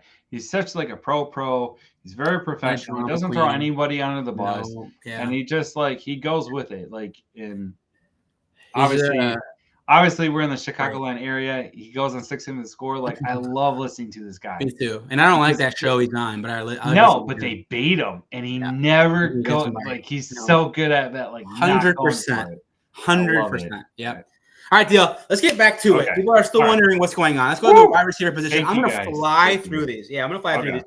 Receivers I recommend. The first one's Odell Beckham. He's only 34% rostered. He had 4 catches for a team-high 97 yards, and he had a touchdown this past week. Dude, he was old school Odell. Dude, Odell still got some juice in that tank. He's still you can grab him. Yeah. Kind of like Zeke, but even a little more juice than Zeke. It's crazy.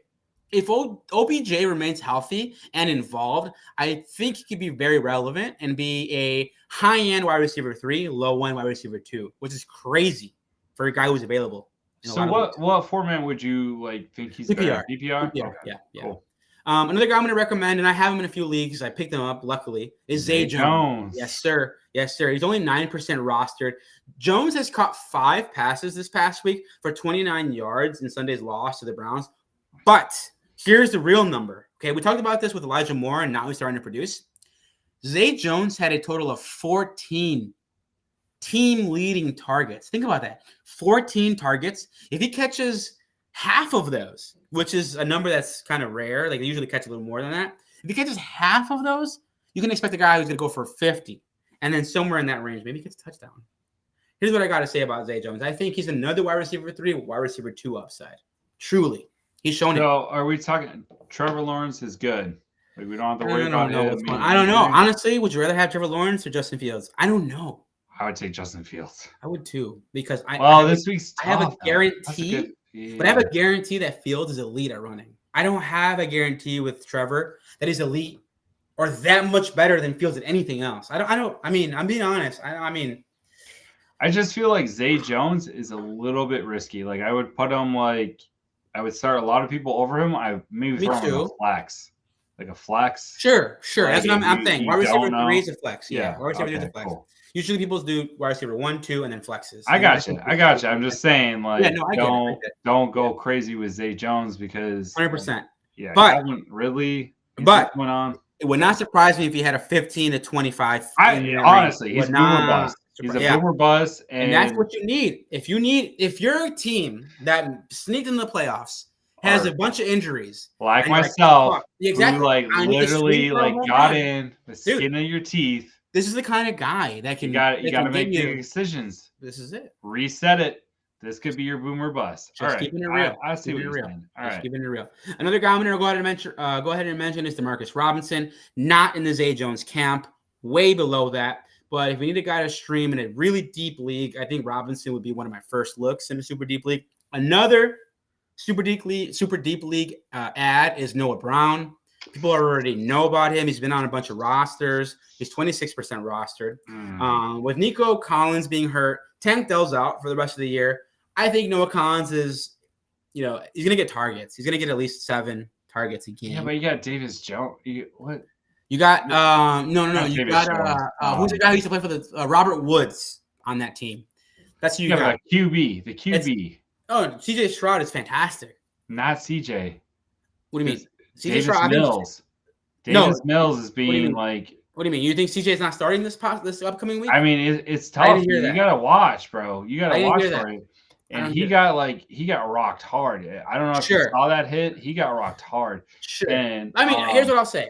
But you weren't on there with a doc. And I would say this is that percussion protocols. Have you noticed? You'll know by Thursday. They're going real quick. They're like, oh no, he's good. Throw him in. You'll know by Thursday. Yeah. And usually in the past it's been Friday. Now it's Thursday. You'll know. I mean, I'm just saying, be cautious because Davis Mills might be because that was a hard hit, bro. Like that was brutal. Dude. I saw it. It was. So he's a big boy. I'm not saying he's not. I'm just saying they might be like, well, are the Texans going? Well, they are. They're kind of on the cusp of making the playoffs. So okay. Yeah, they're still playing. And it's not just that. I think the Texans are the kind of team that's in flux. What I mean to say is you got to really pay attention. This is important for fantasy in general. Especially in the playoffs. People need to know this. There are a ton of teams that are not good, but there are a bunch of players on those teams that are playing for future jobs. Fair. I'd rather have those guys than really good teams that are underperforming. Because the teams that are bad but are playing for they're playing for jobs still. Like the Texans are you got Noah Brown. You got the Chargers, Josh Palmer, another guy I'd recommend. These guys are playing for an opportunity for the future. And then you got teams that are great who are going to start we already got our positions. Let's say the Eagles. I wouldn't start their third receiver. I wouldn't start their third running back. But for the Chargers, I would, if I need to, because I feel like those teams are trying to play for opportunity in the future. Whereas these great teams are not. Who are the Texans? They're kind of mailing it in. Who are the Texans playing this week? That's a great question. I'll tell you in 2 seconds. Okay, sorry. That's okay. It's okay. The Texans play. No, it's okay. They play the Titans this week. It's a solid team, but they're not. They're kind of middle good. of the road. It's not like it's not like lights out, but it's not like easy. You're gonna walk over them. Okay, fair enough. Yeah. I mean, I have no confidence either running back right now. If I had to pick one, I'd pick Devin Singletary, but I mean, I have no confidence. We're on wide receivers. So Josh Palmer, tell me about him. Yeah, so Josh Palmer's sneaky flex play. I think with a new quarterback at the helm, you have Eason throwing the ball. I'm kind of worried about a bunch of guys there. I'm worried about Quentin Johnson. I'm worried about Keenan Allen because I have him in a bunch of leagues. I'm shaking my head because it's playoffs, right? Dude, and you got the backup coming in. You get a guy who's never played. And Josh Palmer, but some people have spent a lot of fab on him already. Here's the important take, okay? Super inside football. Okay. If you got a quarterback who's barely playing, like Bajent did earlier this year, a good defense or just a defense with a good coach is going to shut down the number one guy and make the quarterback beat you by throwing the ball. So the Chargers have a good coach. Palmer. I mean, it's not that. It's Stanley's a good coach. He's fine. I think he's good. Garbage. It's more. It's not about that. He's on the hot seat, bro. He's out. It's not even that. To me, it's more about the opposing team. They play against the Raiders this week, which is interesting because you got another guy on the opposite end with Devontae Adams. What the fuck's going on there? They got Aiden O'Connell throwing the ball. Yeah, but Aiden O'Connell is it's not. I mean, he's not a world beater. I mean, yeah, I'm not saying he's like the next, but I mean, if you talk about coaches, you watch the Raiders and the Raiders, they're playing for that man. Yeah, they believe 100%. In him. 100%. And I don't think Staley. Yeah. They don't believe in Which him. we could have had. Yeah. They're out on him. They think he's a joke, bro. He's a joke. I don't know. I can't say that for certain. I can. You can tell. Let me ask you a question. Okay. Let me ask you two questions. Two. Would you rather start Devontae Adams or Keenan Allen? Ooh, that's a good question. So just as a reminder. Okay, fine. I roll the dice on Keenan Allen. They play against each other. Now Keenan Allen's quarterback is no one special, dude. But he's getting targeted more. So Devontae Adams. I would go Devontae Adams just because of the volume. Does you rather have Aiden O'Connell throwing? Or I'm just asking. I don't know. I'm just asking. Yeah, I would go with that because he's been in the system. You've seen what he's done. He's targeted Adams a little bit more. You're in the playoffs right now, and you're going in with some quarterback that you have nothing about that is sat behind. Easton. Wait, hold on. Stick. Yeah, Easton Stick. Yeah, it's like a hockey stick. Remember the hockey stick? Like a baseball bat. Easton baseball bat. No, the baseball. There's literally a Easton stick. A stick, a hockey stick. In baseball too. Okay, this quarterback has sat behind for 5 years of other quarterbacks going ahead of him. So how confident are 5 years? 5 years. I know, I get it. There. Okay. I get it. Give me AC all the way. Give me Devontae Adams. That's my pick. I'm gonna go that way.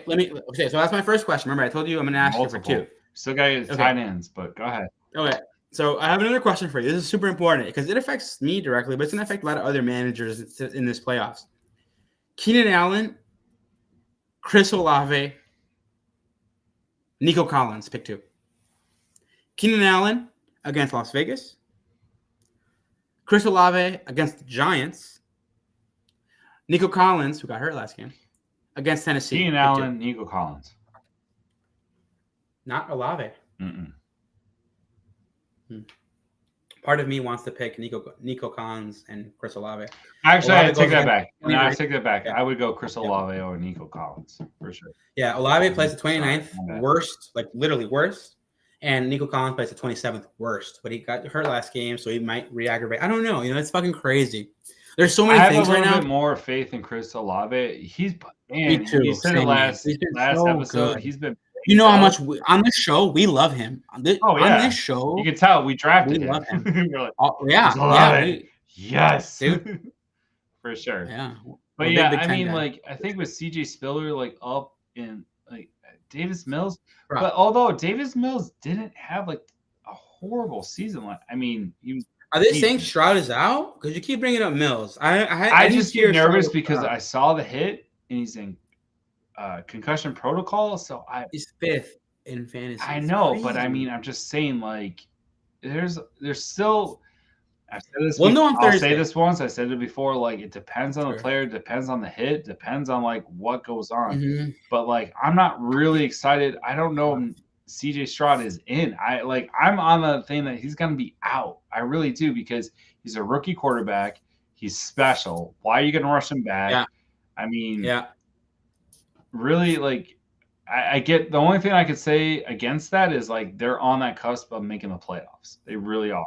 Okay. Okay. All right, Deal. Let's jump over to tight ends. I'll let you take this from here. Okay, so this has been fun. You can go ahead and mute me for 2 Oh, minutes. is that your? Oh, you just left me. Okay, cool. So with tight ends, like as we've been saying every year or for the whole year, it's been a wasteland. Isaiah Likely is 55% roster. If he's out there, folks, please grab this, grab him because as I mentioned before, he was one of my studs this week. He caught a 54-yard bomb. I think it's going to continue. I feel like they really like their tight ends in Baltimore, and if he's out there, grab him. The next few tight ends, not so much. Not so much. I mean, if you're desperate, I would go with these guys. So we got Brevin Jordan. He's now 21% roster. As I've been mentioning, I don't know if CJ Stroud is going to get the nod. It really depends on how he gets through percussion protocol. So we'll see what happens. The next guy I would mention is Logan Thomas, 43% rostered. I know you're thinking like, what really? Why Logan Thomas? But here's why. Because the Rams gave up the third most points to tight ends, and he's leading the snaps overall in the offense for those Commanders. So I would definitely think that he would be somebody that I would recommend. I'm going to go with my last guy, Davis Allen for the Chargers. And here's the fun part is that this dude is 0% rostered. But I would hold expectations. Like, honestly, like I don't think you have to put in a waiver claim for him tonight. I think you could wait until Sunday morning and you could definitely get Davis Allen. So Davis Allen is the tight end for the Chargers. Higbee is dealing with a neck injury. So it's really uncertain if he's going to play or not. It's really hard with the coach speak and all that if he's actually going to go. Here's why I'm kind of high on him a little bit, like desperate, deep dive. If you're in a 14-man league and you made the playoffs and like you just don't have that tight end, I'm excited about him just because the simple fact that he had 5 targets for 4 receptions with 50 yards and a TD. Mm-hmm. So Matthew Stafford, I think, which you'll see as we move on to our QB streamers of the week. Streamers. So this is like the 1 week. But I would watch Higbee and see what's going on. I really think you could get Davis Allen on the fly Sunday morning at 11 a.m. I don't think there's going to be a lot of people targeting him. People that I would like really focus my attention to would honestly be Isaiah Likely. If he's out there, you need to grab him top priority if you're desperate at tight end. And then Logan Thomas, and then Brevin Jordan, and then No, hell no. What? I'm not in on Brevin Jordan. I just don't think he's been doing anything. A name that you're not mentioning is Taysom Hill. I think he's available in a lot of leagues, and I think he's a guy who's going to throw some balls, run in the goal line, and play tight end. Give me Taysom Hill, a tight end. Cool. Thanks. Moving on, I'm going to go on to quarterbacks. We're going to go with Matthew Stafford for the LA Rams. 100%. I feel like he's definitely a great streamer. Obviously, these are streamers. I would go Russell Wilson. Dio, let me ask you a question. No, because I'm right there with you. We're gonna go. Russell I Wilson. like your recommendation. Okay. No, I like your recommendation. And lastly, I'm gonna go with Joe Flacco. Okay, go ahead. Ask your question. Okay, just so Stafford plays against Washington this week. Mm-hmm. Bad defense. Horrible. Yeah, because they got rid of. Yeah, and let me give you 2 quarterbacks. Let me ask you, who would you rather start? Jared Goff plays Denver. Would you rather start Goff in Denver or Stafford in Washington? Say that again. So I would go Stafford. I go Stafford because Golf is like he's got the hiccups, man. Like he's like honestly, let's talk about the Lions. They're imploding, bro. Like they are imploding. They were so good. Back-to-back games. Their defense is just not what it was. And obviously they figured out their offense, right? Gibbs is looking solid. Gibbs is looking amazing. If you drafted him, great rookie grab. I think he's awesome. But everything else, like, I'm sorry, Jared Goff is like just coughing up the ball and making really, really bad decisions. So give me Stafford all day. Okay, that's a good one. Let me give you one more. Would you rather have? Sorry, my shit went through. Matthew Stafford against Washington, which is the second worst defense in all of football, or Tua against the Jets. Stafford. Me too, and I am in the. I told you, man. I mentioned this before. I was like, Miami towards the playoffs are going to have a very. It's wild. It's so wild. Hard, but you're lucky because you got to buy. If you got to buy this week, I do not in a few leagues. Man, T's and P's for you, bro. T's and P's because I know. I'm telling you, like the Jets D is no joke. Dude, so good, and they're not giving up. I mean, even though they don't have a quarterback, they're not giving up. For God's sakes, they lost against the Titans, which we mentioned is middle of the road. I would say the Jets D is top tier, at least top 5, top 5 for sure. So 3, man, okay. So this is a good question. I'm glad you brought this up because I have Kyler Murray, right? I have CJ Stroud, Kyler Murray in like most of my leagues. Stroud plays Tennessee. Right? Yeah, Stroud. And you say you have Kyler Murray against San Fran. Oh my god. So, oh my god. Do I pivot and get one of these streamers? Get one of these streamers like a Matthew Stafford, a Russell Wilson, a Joe Flacco. No. Stroud. What if he's not in? What if Spiller isn't in? Then Stafford. Then go Stafford. So don't even fuck with Kyler Murray. No. Okay. Not against the fucking 49ers. So I should grab. Okay, cool. That's what I thought too. I'm just saying. I'll be honest. Hey, man, we got to talk it out. Stroud is top 7. Stroud is top 7. Because the only reason why I hesitate is because you got Hollywood Brown coming back, and you got Garrett Wilson or not Jeff. Fuck. You know what's gonna? Who's other Wilson? Some Wilson on AZ. But yeah, I got you, dude. I'm thinking because, like we mentioned before, we're at the reset period. Right? 100%, yeah. Because now it's like maybe you should go for a streamer because you don't have the roll of dice like, oh, I'll catch it. No, exactly. You got this one week. You can't lose and be okay. No, it's like win now and you're out. Like that's it. Like it's win or lose. You know, it's okay. And that's where we're at, bro. That's where we're at. I'm gonna roll with it. So we're gonna end tonight with our defenses. I would say the Saints versus the Giants, even though we had DeVito, which we didn't comment on. That was crazy, dude. Like Italian Americana. Did you see? I love it, man. It's so cool. It's like I love my Italians, dude. My Italians are like Jets. Like, let's go, buddy. Hey, hold on. DeVito went to U of I. Like I've known who he is for a few years. Like I watch U of I football. Like what I should do is take you down to U of I, deal. Me and you. We should take over to like a U of I podcast there. Here's what we should do. You should. I mean, I know how it works. You got to bust your ass for a week and a half so you could get Saturday and Sunday off, and we come back Sunday. I get the brownie points with the wife for sure. But we get down there Friday night, have a great time. I know the bar scene. It's cool. I have friends that own the bars because like before they were like workers there. Now they own the bars. Dude, I went to school there. It's my alma mater. And then Saturday we watch football, and then we leave Sunday morning after the Bears game at noon. That's what we should do. Special guest, Marc B. Oh my God. You'll never believe made it. Hello, Marc. Thanks for having me, gentlemen. Thanks for hopping off those comments and joining us live. Marc B, everybody. That's my best friend. This is like literally top 2 best friend. My brother and Marc. Friend or like a best friend? No. Marc is my best friend. Okay. No, Marc my best friend. Yeah. I appreciate 100%. That, Jay. It means a lot. I mean it. No, I mean it. But Marc, there are so many places we could go, and I know the show is coming to an end, which is hilarious that you're joining right now. But let me ask you a few questions. Let me ask you a few questions. How many leagues are you in, and how many leagues did you make the playoffs to start?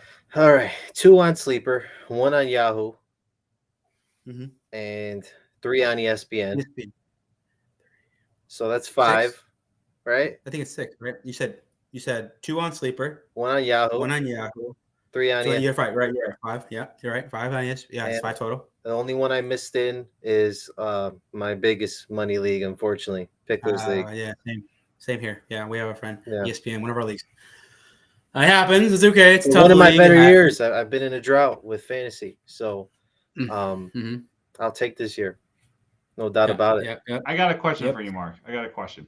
Yes, sir. So would you say that like the gameplay is down this year? Because like I've noticed in a lot of our leagues is that like it was really tight. Like there wasn't like, I mean, JC, correct me if I'm wrong, but even in home league, like we were all battling. I've never seen this before in a long time. But everyone was battling all the way up to the end. So do you think the gameplay has actually been down this year? And is that due to quarterbacks? Or do you injuries? Yeah, like, I mean, have you noticed that? Key position players going down. I mean, between all the quarterbacks, big players, Justin Jefferson, down years from an Austin Eckler. Quarterbacks. I mean, Joe Burrow. I mean, it's hard to put up those numbers when, a lot of those key guys drafted in the first, 3 or 4 rounds of a draft are out. Aaron Rodgers, Daniel Jones. Right? Like a lot of the leagues got blown up, especially the Aaron Rodgers like injury. Because I had Garrett Wilson. I was like, that 2 plays in? Dude, yeah. Yeah, it was like 2. Yeah, literally 2. But he made me back in week 16. Let's go. Yeah. Let's go. Yeah, no, it's been wild. Okay, so you're in the playoffs in some leagues. Let me ask you. You have an understanding as a guy who is a manager in 12-team leagues and above, 14, 16, 20. And I know this because different rules. I know. Different strokes, for sure. Let me ask you. Are there guys out there that you're trying to add that are important to you to try to add that you might start, to be honest, because that's where we're at. You might start somebody over a Keenan Allen who doesn't have a quarterback. You don't even believe in the quarterback, fucking Eason. Who knows? Are there guys out there you're like, you know what, let me add Chase Brown and start him alongside Joe Mixon? Or what's your mindset at this point? Are there any guys out there you're like, I have to try to add Ty Chandler, whoever, anything? What's your mindset? Yeah, I mean, those key handcuffs, I think, especially at the running back position, stand out to me because, they're coming into those 10 to 15 touches automatically. If a receiver 100%. Steps up, if the number 1 is out, they're not necessarily going to see 10 to 15 targets. So running backs always will be my flavor of choice. Ty Chandler comes to mind this week with Madison potentially missing the game on Sunday. Zamir White, the backup for Josh Jacobs. Great name. Short turnaround time. We didn't talk about timeout. Yeah, timeout, because that's a good. That's a very great point because you have Josh Jacobs who may or may not start, right? And as you mentioned, you got Amir Dubla or you got Zamir White. Which is crazy in the league. I didn't know Amir Dubla was still in the league. Like, he's fucking crazy. He's a scat back at this point. I mean, might see passing down work. So you're gonna go with Zamir White if you had to. I mean, if you're in a super deep league, you'd be surprised, dude. Like, you got to fucking grasp at straws. It's crazy. And he hasn't been playing. I think it was a third round draft. Yeah. You got to imagine he's chomping at the gums to get an extended 100%. Look. And it's a short turnaround. Thursday night game for the Raiders. Jacobs did practice in limited capacity today, but it doesn't mean he can't re-aggravate his injury on Thursday. And now you got honestly play for next week. Out of all of them, I would go with TJ Chandler.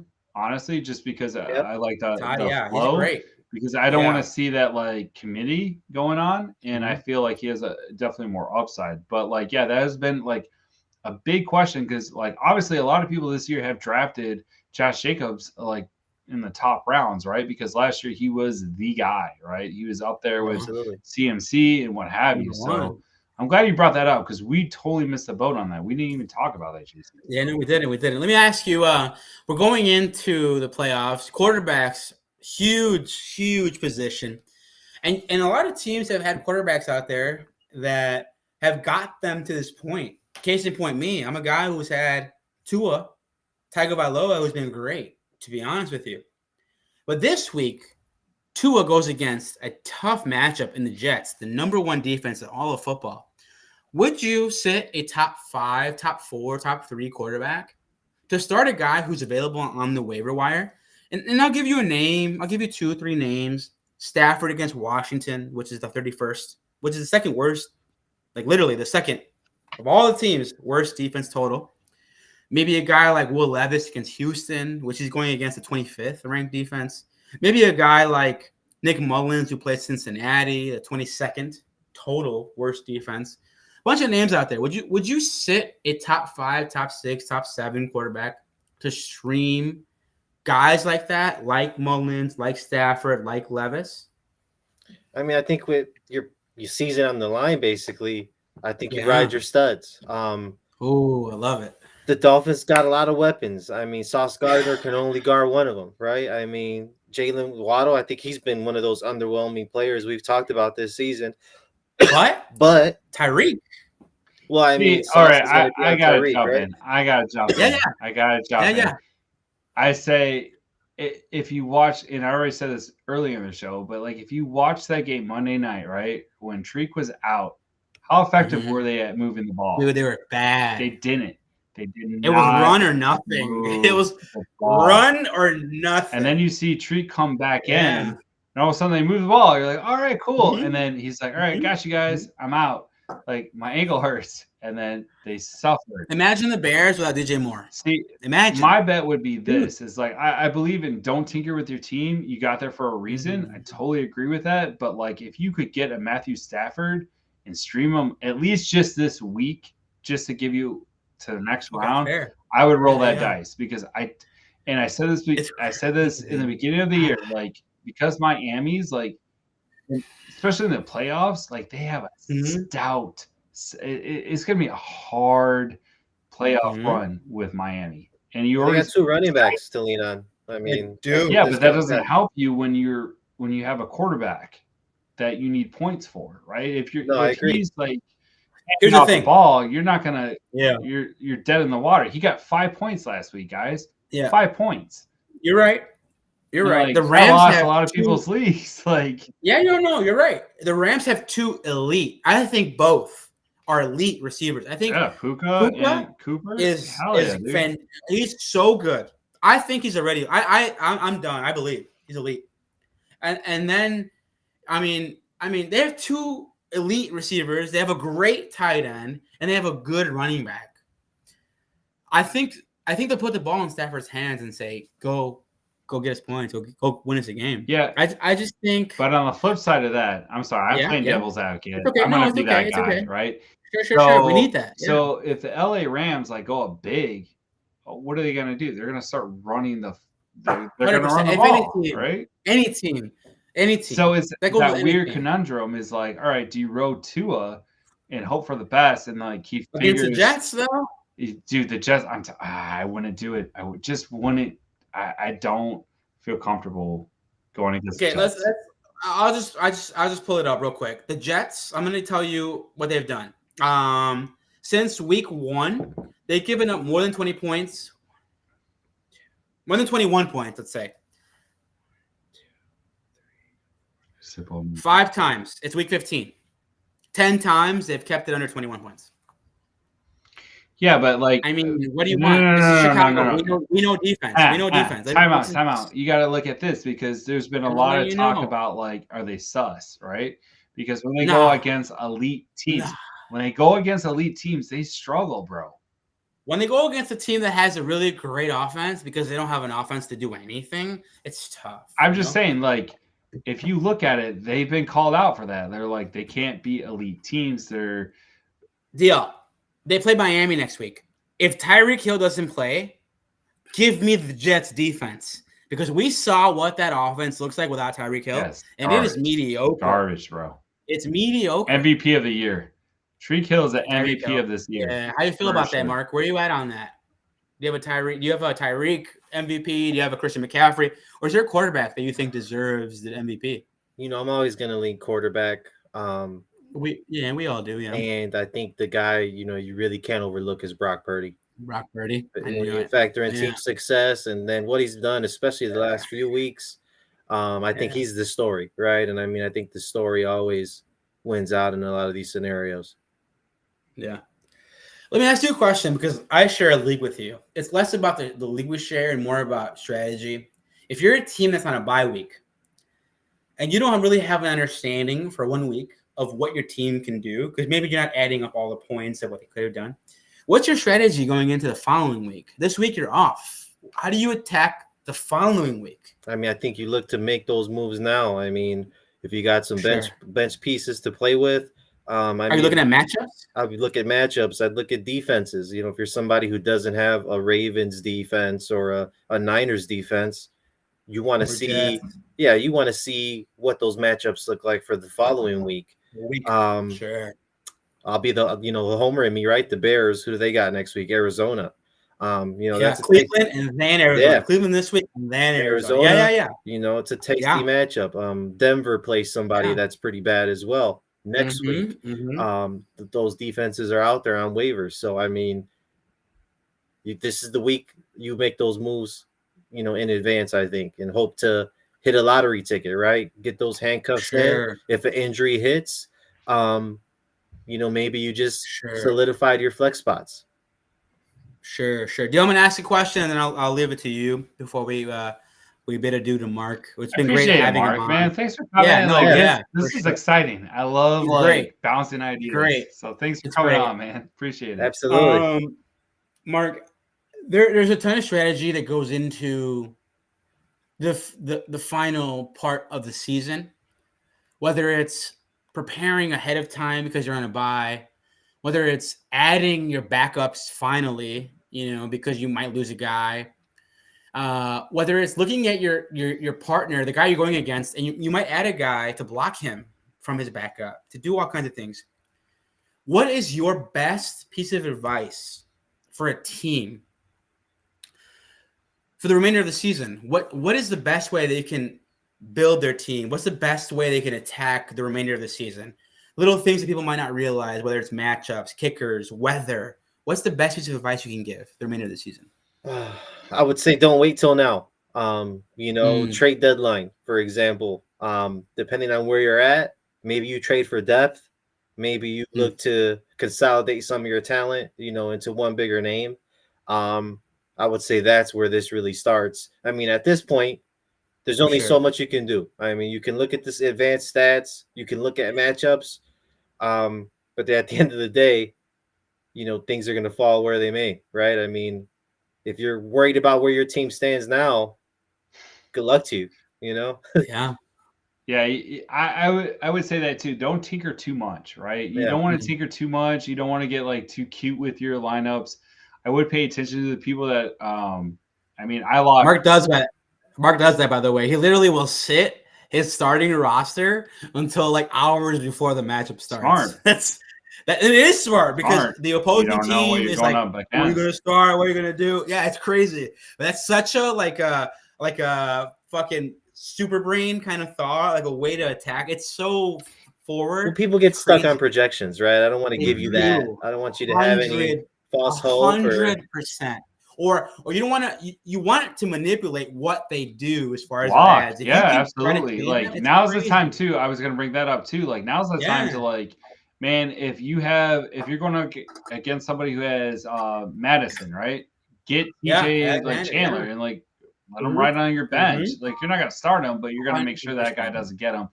Exactly. Which also brings me to a point of seeing what people dropped what in the year, the week before, not the years.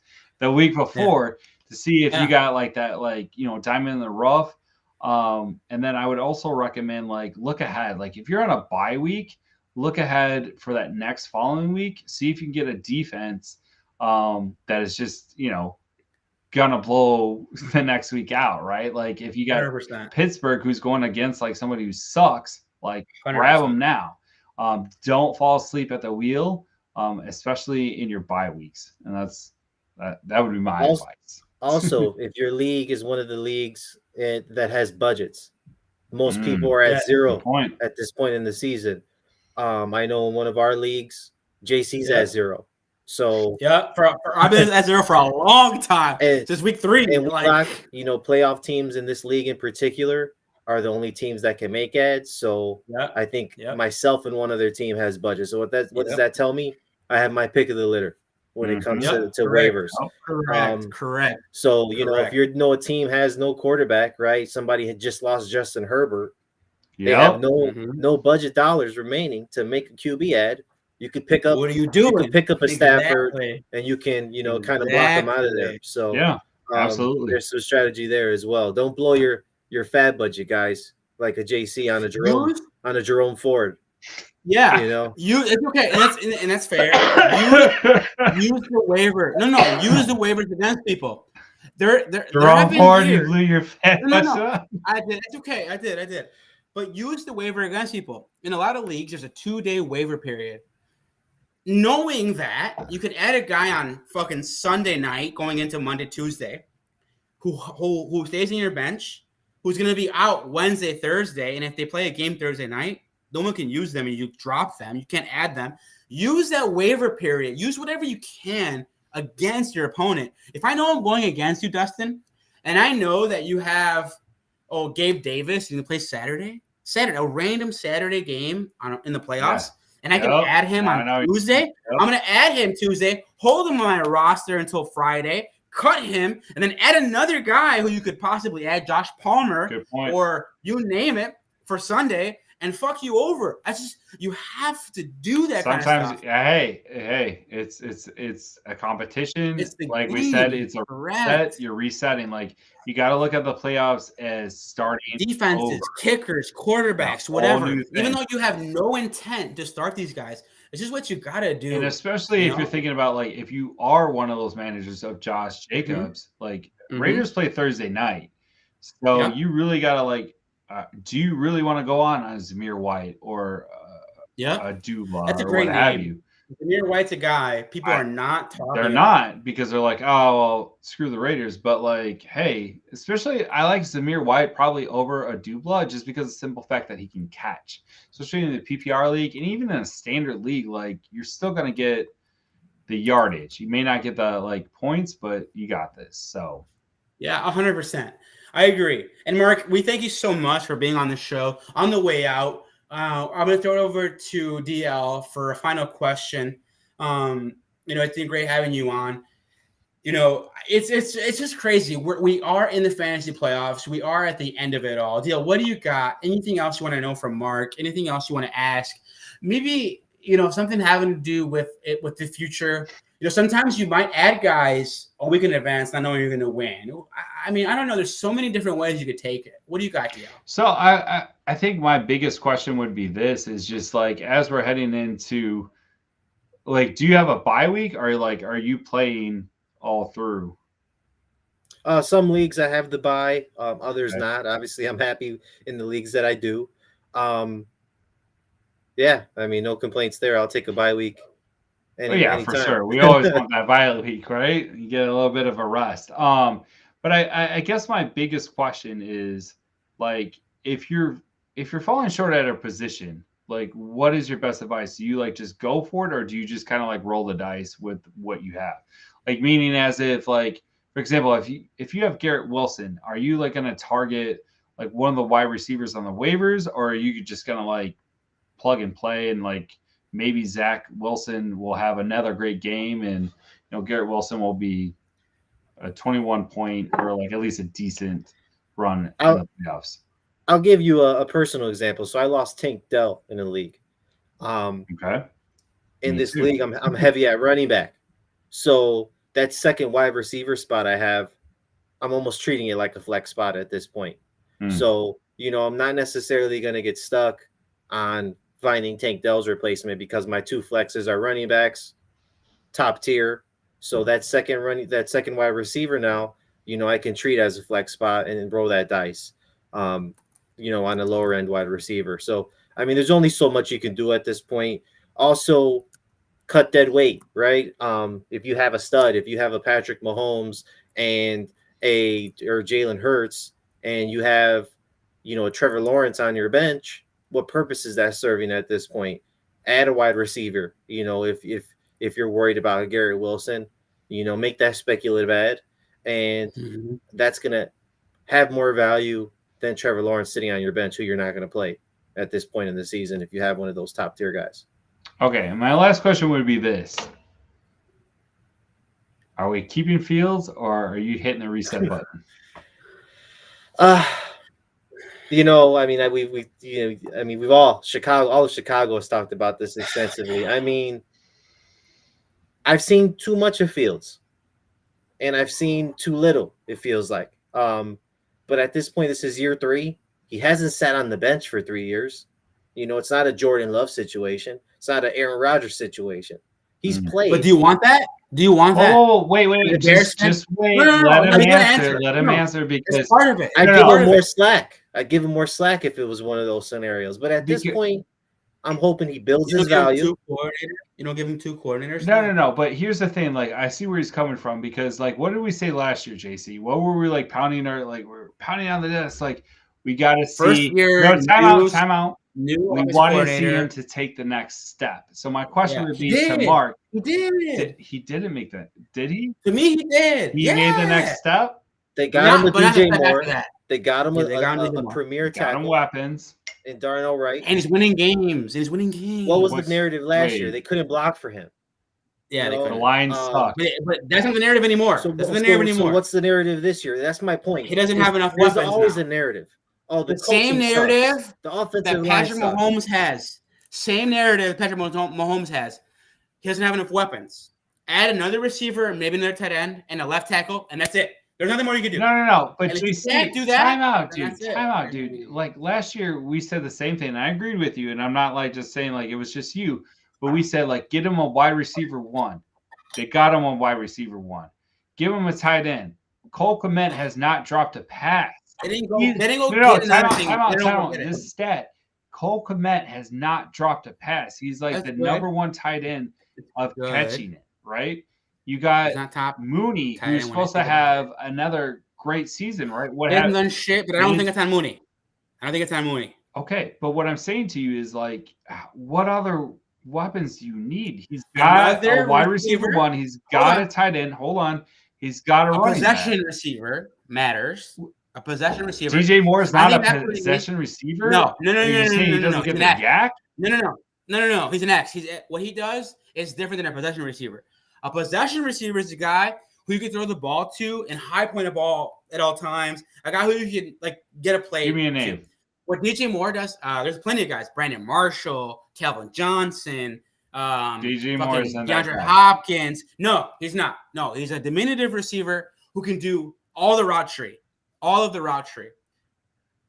He needs 2 things. Okay, he's a left tackle and another weapon in the receiving core. That's what I think he needs. And then You're willing to pay him big money contract. No, I'm willing to give him 1 more year, and you give him a left tackle in the draft and another receiver. So you're willing to forfeit this round's pick and pass on Caleb Williams and go with Justin Fields. Unfortunately, because the following year, depending on our record, you may not have the opportunity, and that's my point. It's like we have that point right now, or not we. No. The Bears have that point. The second year where they had the first round pick, where they could grab. Hold on, just let me make my point.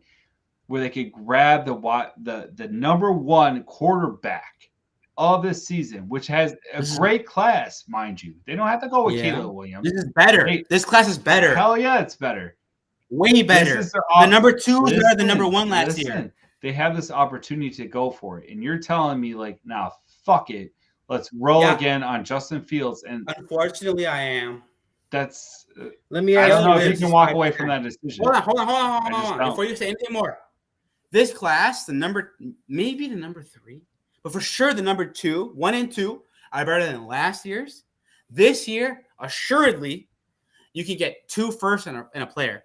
Maybe deal. You can get 3 firsts in a player. Maybe you can get 3 firsts and Tristan Wirfs from the fucking Tampa Bay Buccaneers because they don't have a top 10, top 15 pick. Give me Tristan Wirfs, a top 4 left tackle in all of football. Put your Ryan Poles. Put your Ryan Poles hat on.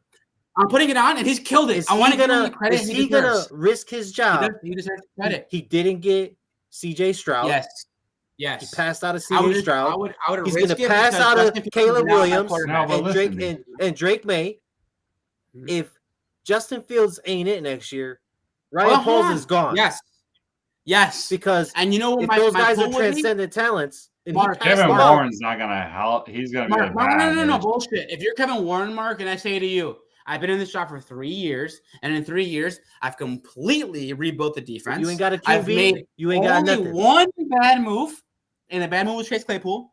But all my other ads, Tremaine Edmonds, TJ If Edwards, Fields doesn't pan out, bad move everybody will else be trading him out Hold and on, not hold getting on. CJ Stroud, and it'll be Brisker, trading all out those- and not getting Williams Hold on. and Hold May. on. And Williams is like a ridiculous talent. Mark, You haven't seen his talent in a long time. You're Warren. You're Kevin Warren. And I come to you and say, look at all this I've done that's good. I've done one bad move. Let me use Fields one more year and build everything else and acquire more assets. So I'm right here. Acquire more assets.